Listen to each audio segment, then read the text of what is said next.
Guilted at the altar. I don't think I could stand the shame. Then it's lucky no one's ever asked you, isn't it?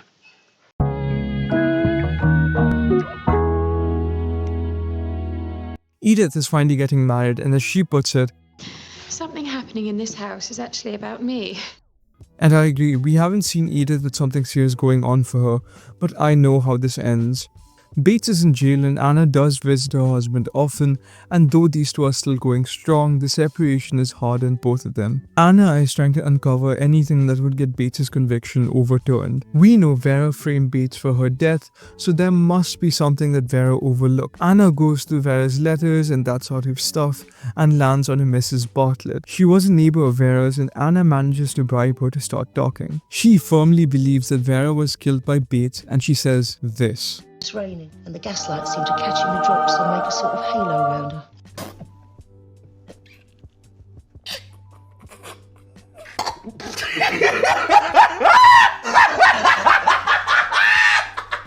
Also, she says the night before she died, she remembers seeing Vera making pastries. So, Bates had bought rat poison, and that was what they were implying she used to kill herself. Piecing these two together, Vera used the rat poison Bates had bought months back in her pastries to kill herself. And again, this is so stupid. What does the prosecution think Bates did? Shove those pastries down her throat? Okay, bit of a rebuttal here. Maybe Vera ate all the pastries, so they wouldn't have known exactly how the poison got into her system, so they assumed that Bates made her drink it. I don't know anything for sure. Would love to hear from you guys. How did the prosecution believe a case so flimsy and sentence a man to life? Thomas is obviously trying to get back at O'Brien, and he starts with an unsuspecting middleman, so that way it looks like it has got nothing to do with him. Molesley has a niece who's actively looking for a job as a lady's maid, and Thomas lets him know that O'Brien is leaving Downton. Molesley takes the bait and he goes in to put a word for his niece, but O'Brien leaving Downton is new news to Cora. Eventually, O'Brien finds out that it was Mr. Molesley who told Cora that she was leaving, but before O'Brien gets a chance to fuck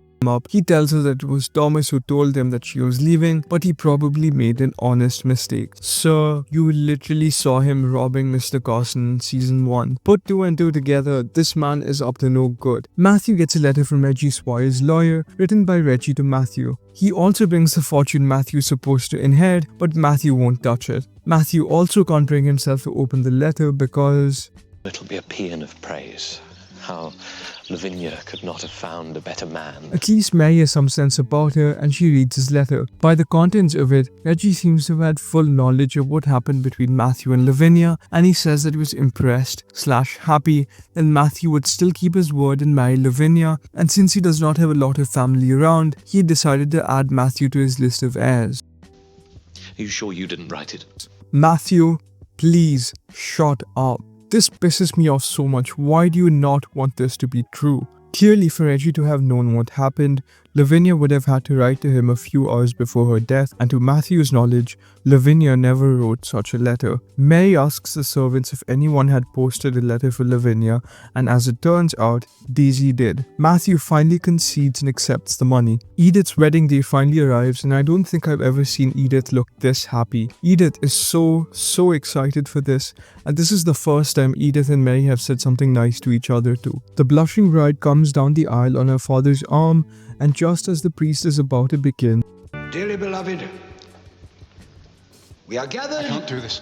as far as Edith knew, they were as happy can be, and she's trying to convince Strallan that he's still in love with her in a church full of people. Violet finally steps in and tells Edith to let him go. This is going to be a rant of sorts, so I think Strallan's and Edith's relationship was kind of doomed from the beginning. Firstly, Strallan was introduced as a man Mary could be married off to as a last resort because Mary was now damaged goods. It's only after Mary rejects him repeatedly he begins to pay attention to Edith. In season 1, Strallan was a fairly older gentleman, but by the end of season 2, he's an injured old cripple. The family, Robert, Violet and even Cora, weren't very keen on him all the way back. As for Edith's feelings, yeah, she did like Strallan, but I wonder if that was because she could not get anyone else. As Violet puts it, Is she really serious about him?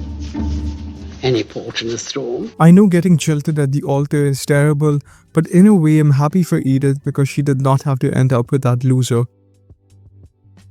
Isabel had started an organization to help women who had or were sex workers rebuild their lives. This happens a few episodes back, episode 2 I think. Isabel runs into Ethel trying to solicit clients for you know what. Evidently, Ethel could not feed herself or her child, so she had to take up sex work, and it is sad, it really is. Nobody wants to do this, obviously, and no one is going to touch her even with a 10-foot pole, because now not only did she have a child out of wedlock, she is, well, a streetwalker. Ethel finally builds up the courage and shows up at Isabel's headquarters to get help for her son, but Isabel is low-key so bad at this. Ethel regrets her decision and she ends up running out of there. One night as the Crawleys are entertaining, they get a frantic knock at the door, and it's Tom, without a coat or an umbrella, in the pouring rain. Once the guest leaves, the family asks him what the fuck is going on, and Tom tries to explain what happened. Tom says the Drumcool Castle, apparently it's a castle in Ireland that belonged to an English lord, was burnt to the ground by the IRA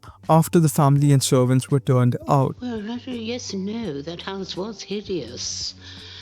But of course, that is no excuse. So you might be thinking, what's that got to do with Tom? Well, he had personally gone to witness the burning himself, and he says the sight was worse than he'd imagined, and he's truly sorry for taking any joy in that. But nonetheless, the police is still on his ass, which is why he left a pregnant Sybil in Ireland to fend for herself when he reached Downton safely. The police won't hold Sybil, or so he says, and Robert's anger is understandable. He manages to pull a few strings to ensure Sybil's safe return, and thank God she is back. Robert finds out that there was more to it than Tom had admitted earlier. Tom in fact had been attending these meetings where the attacks were being planned, and Sybil was completely in the dark about this. Look, I understand Tom wants to fight for his country's freedom and play a part in Ireland getting its independence, but he seriously risked Sybil's and his unborn child's life, and whatever his reasons are, he should have told Sybil what he was actually up to. Isabel plans to help Ethel out one way or the other, so she enlists Mrs. Hugh's help to reach Ethel, and Ethel finally agrees to meet them. Ethel has made up her mind in regards to her son's future. Although she had turned down the Bryant's offer to take care of little Charlie, she finally acknowledges that she can't give her son the kind of life his grandparents could give him, and if she has the option to give her child a better life, she knows she has to take it. Mrs. Hughes encourages the idea of giving Charlie to his grandparents, but Isabel wants Ethel to keep her child and raise him. The Bryants are invited by Isabel to see Ethel, and as it turns out, Mr. Bryant was tracking her all along and knew about Ethel having to work as a prostitute, and this demon in a flesh suit did not even try to help her. This is what makes me so angry. He obviously understands the conditions that Ethel and his grandson had to live in, and he would not help them in any way until he got what he wanted. Ethel, after much thought, announces her decision and hands her child over to them, all ties cut. This is so hard to watch, but Mrs. Hughes puts it best.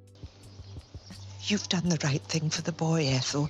Whatever Mrs. Crawley may say, but Perhaps you're right. I am, until we live in a very different world from this one. On the bright side, there isn't really one, but you know what I mean. Little Charlie can get a better life, and Ethel maybe can get a new life with the knowledge that his son will always be taken care of. If you enjoyed this video, please like and subscribe for more videos. Check out my other videos if you haven't already. Thanks for watching.